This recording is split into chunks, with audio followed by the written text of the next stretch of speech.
Nucleus nucleus is the most important cell organelle. Nucleus बहुत ही important cell का structure है। In animal cells it's located almost in the centre of the cell. Animal के cell में तकरीबन ये बिल्कुल दरमियान में होता है, सेंटर में होता है।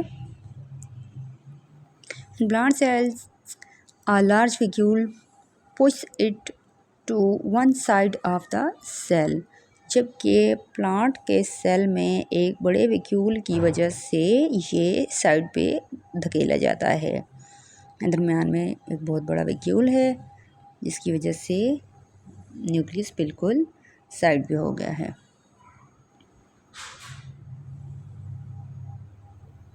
Nucleus acts as brain of the cell and controls all its function. Nucleus cell के ब्रेन के तौर पर काम करता है और सेल के तमाम कामों को कंट्रोल करता है। Nucleus is also bounded by a membrane called nuclear membrane. Nucleus के साथ एक मेम्ब्रेन होती है जिसको न्यूक्लियर मेम्ब्रेन कहते हैं।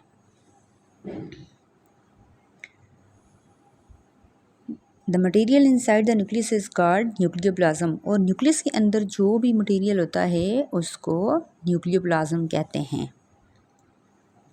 Nucleoplasm contains thread like structures called chromosomes.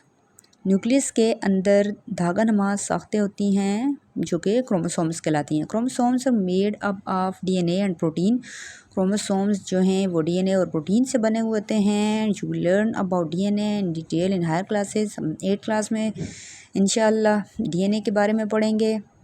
The nucleus also contains one or more small darkly coloured areas called nucleoli. Nucleus के अंदर कुछ डार्क एरियाज होते हैं जिनको न्यूक्लियोलाई या सिंगल उसको न्यूक्लियोलस कहते हैं।